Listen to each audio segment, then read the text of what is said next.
What's going on, everyone? Welcome back. FantasyTeamAdvisors.com, bringing home the bacon, MLB DFS video. This is for Saturday, May 27th, and we have another big slate for you. Saturdays, usually they're split up, so we'll go through that.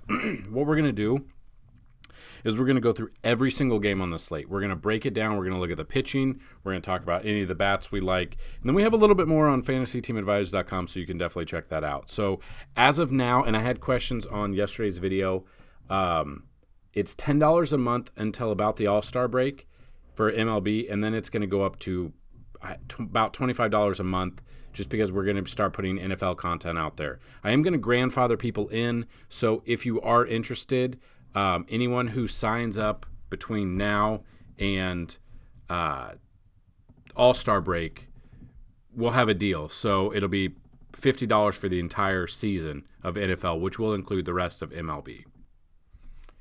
And we can discuss this later, so we'll talk about that. I'm also thinking about a year pass for $99 instead. So if that is something you're interested in, you can always check it out. You can always hit us up at advisors_team.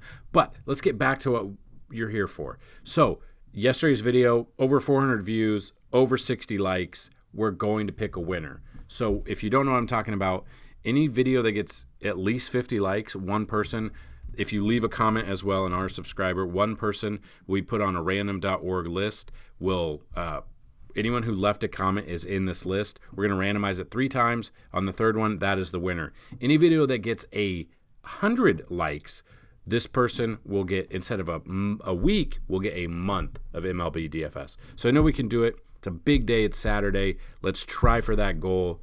Good luck to the winner real quick. So number 1,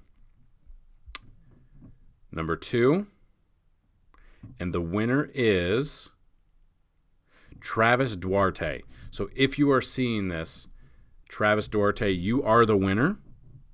Comment on this video to let me know you saw it, and hit us up on Twitter at advisors_team. We will give you a free week of MLB DFS. So what we're going to do, and there's another way to win. Be a subscriber, like the video, tell me who's going to hit home run, what inning they're going to hit it in, and the distance traveled as a tiebreaker, just in case. So we're going to go through here. If you have any questions, get them down below. I do apologize. I didn't answer any questions yesterday. I didn't get the batter trends out. I had a family emergency that I literally left. I had to take work off, and I left, and I was gone pretty much all day. So I apologize. I saw a bunch of questions that I didn't get answered in yesterday's video, and I'm sorry that I did not get that answered. Yeah, I was out all day. I was able to get the lineups in, but I wasn't able to get the batter trend. So again, I apologize. I will get those in for today.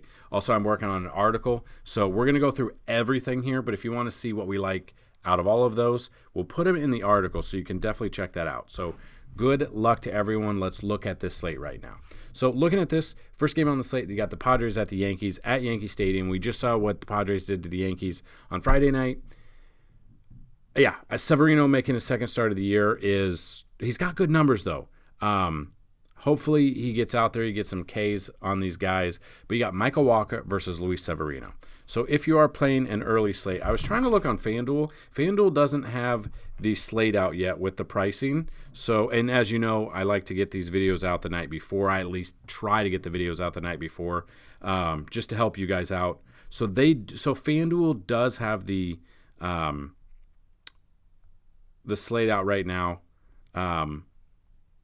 Severino on DraftKings is $7,000. So kind of cheap when the top one is $10,700. So looking at this, Michael Wacha against the Yankees, 139 plate appearances, 18.7, 303 batting average. So most of these numbers probably came from when he was with was Michael Wacha with the Red Sox? Right? I'm trying to remember off the top of my head. I can't remember. But looking at this, Anthony Rizzo, seen him a ton. So Wacha being on the Cardinals, where Rizzo was on the Cubs for so long, 62 plate appearances. Amazing.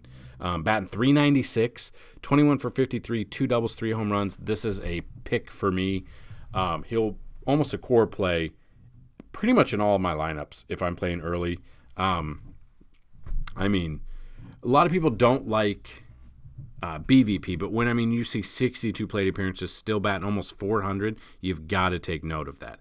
A lefty on righty matchup in Yankee Stadium, I will take that all day. He has had their other numbers, though. 151 plate appearances against these Yankees, 34 strikeouts. So 62 of the 151 are against Rizzo. He still had seen him. Judge is 0 for 15, has 10 strikeouts against him. But it's Judge. You're going to get the strikeouts, but you're also going to get extra base hits, home runs. Those are there at home, especially. Glaber's 1 for 13. DJ LeMahieu 7 for 18 with 3 doubles. LeMahieu's not looked himself, but we're going to take what we can get there. So I'm looking at I won't be afraid to put a Yankee stack there. Really just depends on what stack, who's going to be out there. So this is one where it's going to be Rizzo, it's going to be Judge, and then who else is it going to be? Harrison Bader 2 for 5. Obviously he hasn't seen him a lot because they used to be teammates. So looking at that, I will have some exposure to a Yankee stack. I don't think I'll have exposure to Waka. And on the flip side, I will have exposure to Severino. I think he's more of a tournament option just because he's making his second start. We don't know how far into the game he's going to go, if he's going to have his stuff, but he's had success against them. 53 plate appearances, a 188 batting average, only striking out 18.9. A little bit low on the strikeout rate, but I will take that. I don't think I'll have any exposure to Waka. If you want, I think he's more of a GPP. I think both of these pitchers are they're tournament picks, though, if you're thinking in that realm. But I won't have much exposure to Waka, maybe a couple lineups for tournaments. I'll have exposure to Severino. White Sox at the Tigers is the next game. Currently, we don't know who is getting the call for the White Sox, so we're kind of waiting on that. And then Lorenzen, 37 plate appearances, a 313 batting average against Kansas City.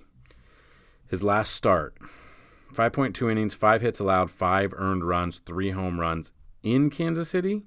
And that's a pitcher's park. I don't trust Michael Lorenzen.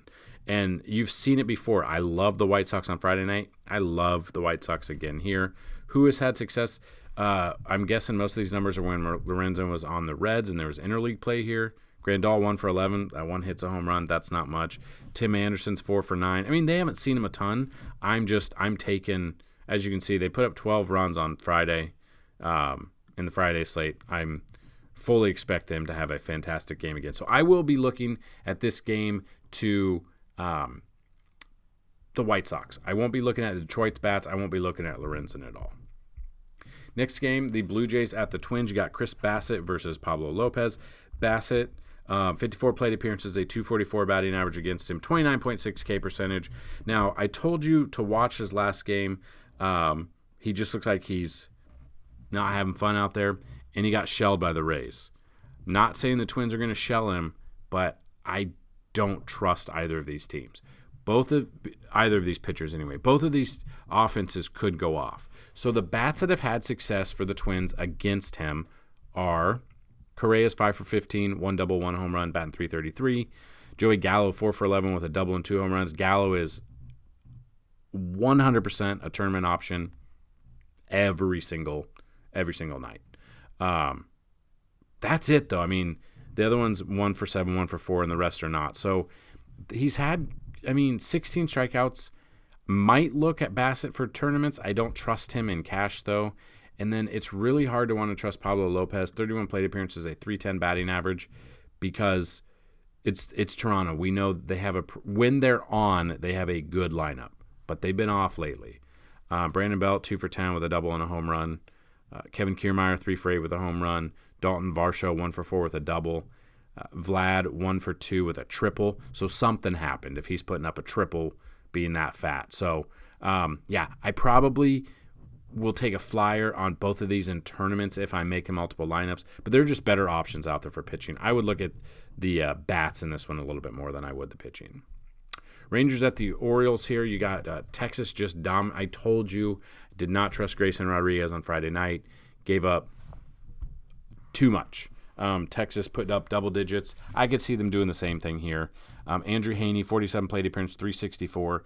Dean Kramer, 32 plate appearances, 345. I'm not taking either of these pitching options. I'm taking the bats in this game. So I'm probably avoiding both of these. Again, tournament options, okay. If you make multiple lineups, throw them in, one or two of them. But yeah, I mean, I would rather have the bats in this one. James McCann, 2 for 13 with a double. Not much going on. Jorge Mateo, 3 for 5 with a home run. If he gets on base, he could steal a base. Austin Hayes, 3 for 5 with a double and a home run. Mullins, 2 for 4 with a double and a home run. Ramon Urias, 1 for 4 with a home run. Ryan Mountcastle, 3 for 4 with 2 home runs. So yeah, I'm stacking both sides of this game. And then on the flip side, Simeon's 4 for 9 with a double and a home run. Nate Lowe, 2 for 7. Josh Jung, I would take. Corey Seager had a grand slam on Fridays, 2 for 3. So yeah, I would not be surprised if this is one of the higher scoring games. Haven't seen the Vegas numbers, but that is something to do. So once you watch this video, head over to FantasyTeamAdvisors.com. Check out the ballpark ratings, and check out the Vegas odds. That's a good way to build around your lineup. So without having seen the numbers at all, I'm guessing this is probably a pretty high game. Wouldn't be surprised if Baltimore is one of the higher scoring games outside of like Coors, because those teams are always going to have the highest scoring implied run totals 9 times. Like I would say 9.9 out of 10 times the Coors game will have the most implied run totals there. So that's kind of a thought. Probably avoiding both of these pitchers. Gonna be looking at these bats. Would not be surprised if this over under is, I would say, over 9.5. Wouldn't be surprised if we see double digits in this game. Barring the weather. Weather isn't a concern right now. Weather always can come through, especially this is a mid-afternoon game. Astros at the Athletics is the next game. Framber Valdez, don't even need to see the numbers. They're good. Striking out in Oakland against Oakland, taking Framber. And he's the most expensive pitcher, at least on DraftKings at the moment, probably on FanDuel as well. So I am all over Framber here. It's going to be expensive, but it's the A's. That's pretty much. And then you can stack the Astros, just depending on what pitcher comes out for Oakland in this one. Then we can look at the batter trends. We can go from there. Nationals at the Royals is next. Josiah Gray versus Brady Singer. Singer, 17 plate appearances, 267. He's not him. He isn't him. Looking at Singer coming in, 3-4 record, 7.48 ERA. Yeah, I don't trust him. I'm trying to see if he's placed. He has not played Washington at all, but against Detroit, gave up 5 earned runs. That's against Detroit. Yeah, I'm not looking at pitching here. Probably not looking at bats here. We'll wait till the batter trends come out, and then we'll look at the implied run totals, the Vegas numbers, the ballpark rankings, and then we'll look at the batter trends. But there's other games that I'm more focused on. This is probably one of those games where you can just completely write it off and focus on other games.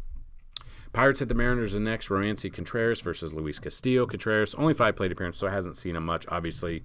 And then Castillo, 62 plate appearances, 189 batting average. Obviously has seen them enough because he was with Cincinnati. I'm all over Luis Castillo here. I wish his strikeout rate was a little bit higher, but we'll take what we can get there.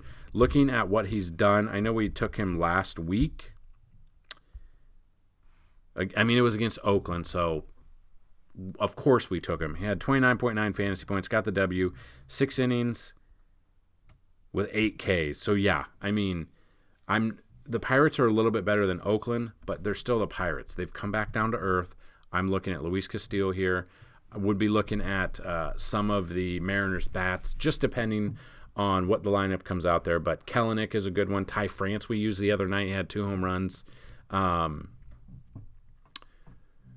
Just depends. Teoscar Hernandez possibly. Got to just see who's in that lineup. Eugenio Suarez, obviously, like him as well, especially at home in Seattle. It's an afternoon game, which I've rarely ever seen a Seattle afternoon game on a Saturday. I'm not going to lie. It's usually the, 10 p.m. game because they're on the West Coast. So that's kind of interesting. I do like it. I do like Castillo, and I like the Mariners bats. Dodgers at the Rays. This one is the one that's I'm confused about.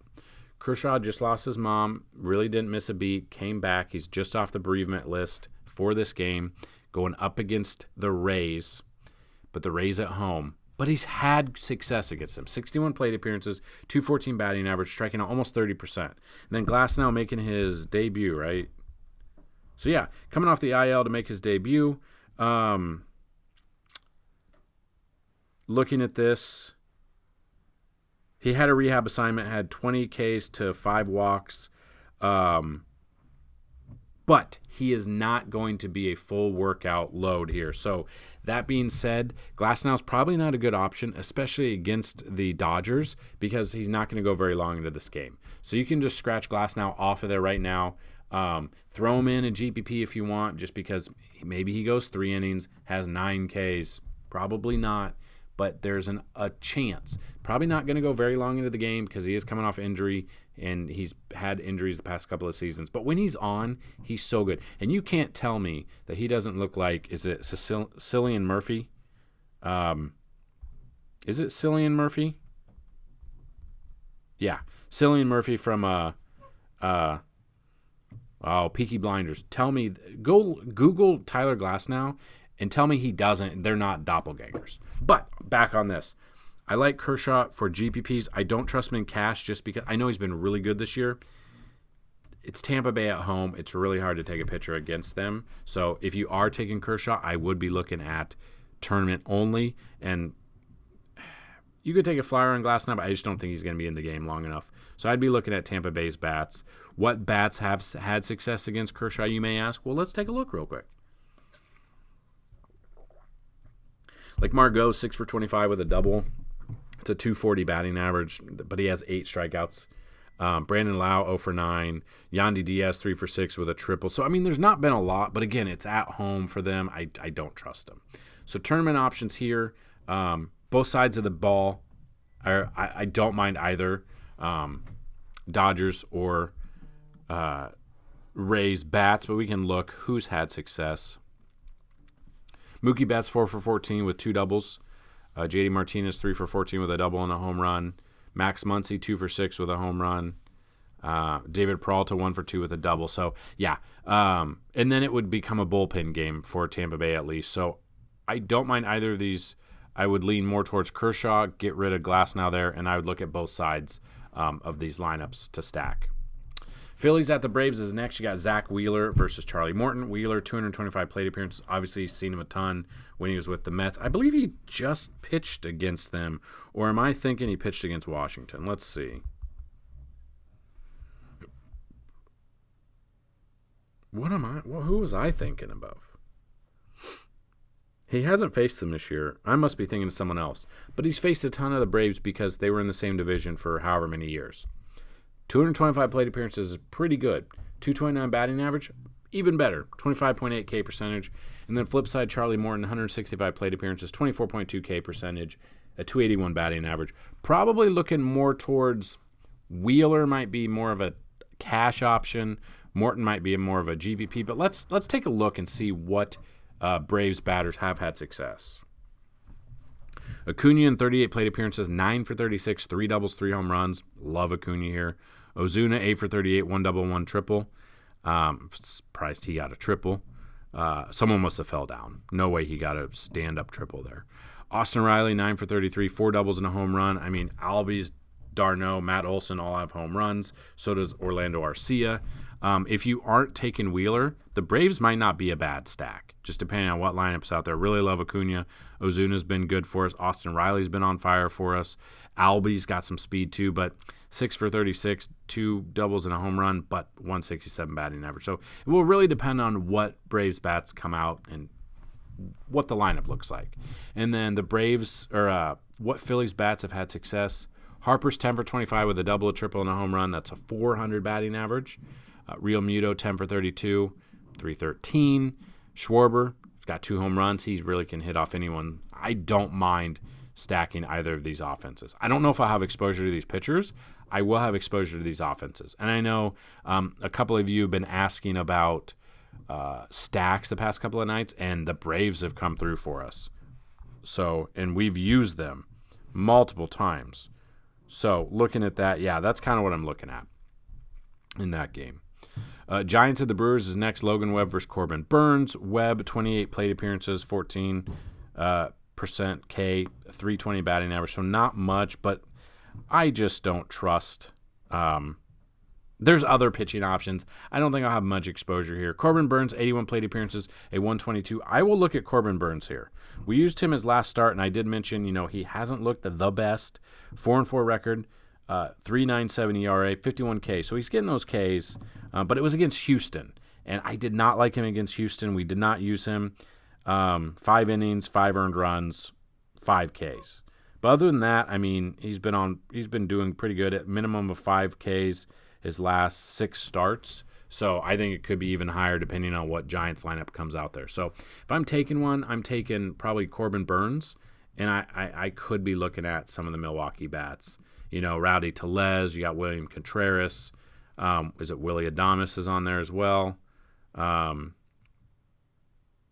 Tellez is 1-for-5 with a double. Adames has a home run. Jesse Winker, Christian Yelich. It just depends on what lineup's out there, but there are other options. I would look at Burns, maybe a couple of the bats, but I just don't feel like this is a game you're going to want to stack. Boston at the Diamondbacks, you got Garrett Whitlock versus, as of right now, to be announced. I'm not taking Whitlock. I don't know. It's hard. We can't say we want anyone from Boston right now because Boston's Boston, away from home, not good. So I'll have some exposure to the Arizona bats, Corbin Carroll, Ketel Marte, Josh Rojas. It just depends on who's out there. But this is a game where we kind of got to wait and see with the lineups, Vegas odds, batter trends. We can't really go over this game. Reds at the Cubs, you got Brandon Williamson versus Jameson Taillon. I don't know much about Williamson. Obviously, never faced the Cubs before. Not trusting him. Not trusting Taillon. Coming into this game, he was supposed to pitch 2 days ago. He's not even on. I can't even use him yet. So, but I would be stacking this game on the offense. I'm not looking at pitching here. Cardinals at the Guardians, got Jack Flaherty versus Tanner Bibby. Flaherty, 33 plate appearances, 226 batting average, 21.2 K percentage. And then Bibby's never faced them before. You guys know what I like. If I'm taking someone, it's because they've never faced them before. Why can't I use him either? Oh, because I'm on the early only on FanDuel. Let's go main slate now. So the main slate only consists of 5 games, which I don't really like. Bibby is the third highest on there. He did pitch against the Cubs or against the Mets his last start, 6 innings, 2 earned runs, but didn't get a decision. Against LA the time before that, 27.5 fantasy points, 7.2 innings, with 7 Ks. So he's not really a strikeout pitcher. I don't know in this thought. I don't know if I could take him against the Cardinals as long as they're playing Goldie, they're playing Contreras, they're playing Arenado.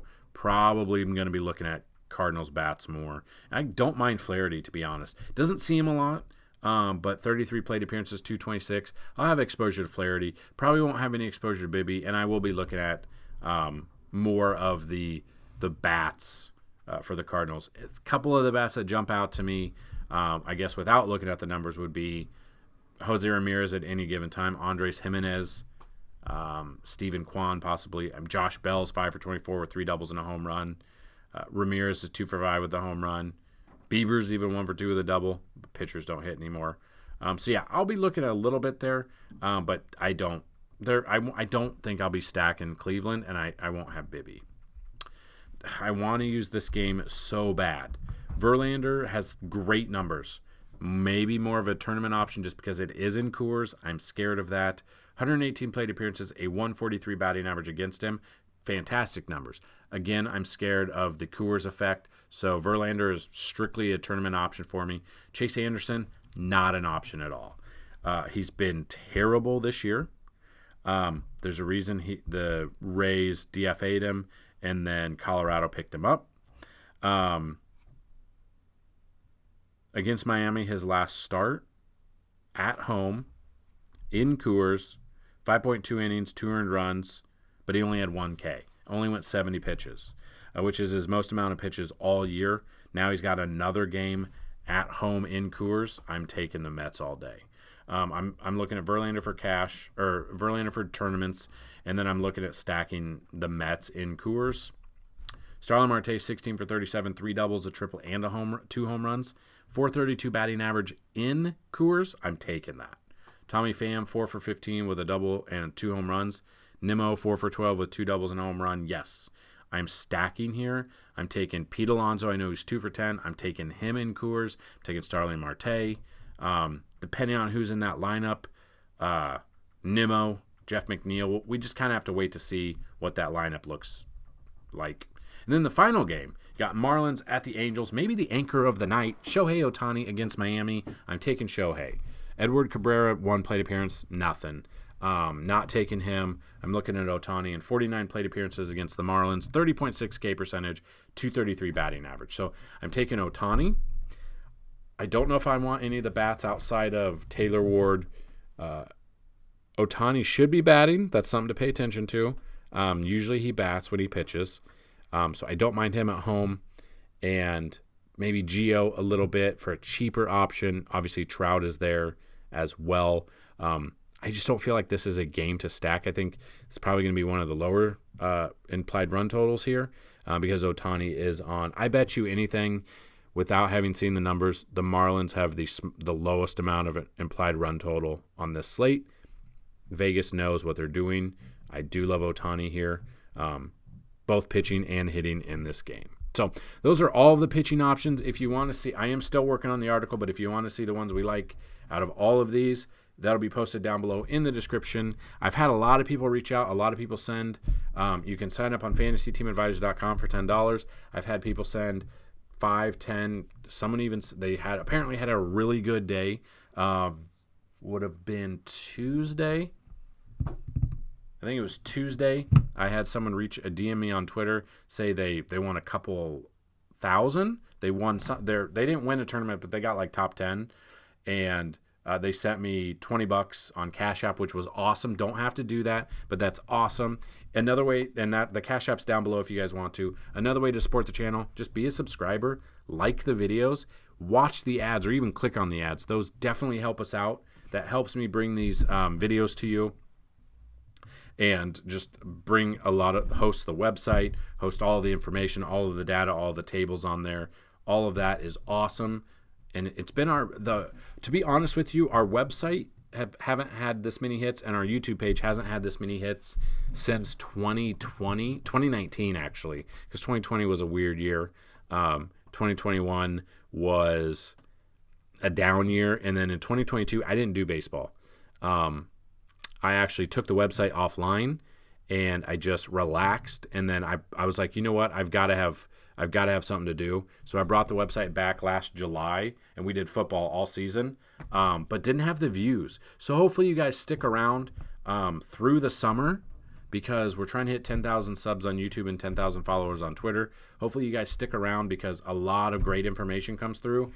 But I don't want to do it if there's not views, because it takes so much time. I stay up late after my wife and child go to bed. I work on these charts starting like Monday night. I work on it throughout the week to get you guys ready for football. And there's just a lot with football, a lot more than baseball. Even with just being, Thursday, Saturday when it gets to December, and then Sundays and Mondays. So a lot of stuff comes with you guys. If there's certain things with NFL, I'll have a couple of video feelers out there to see what you guys would like.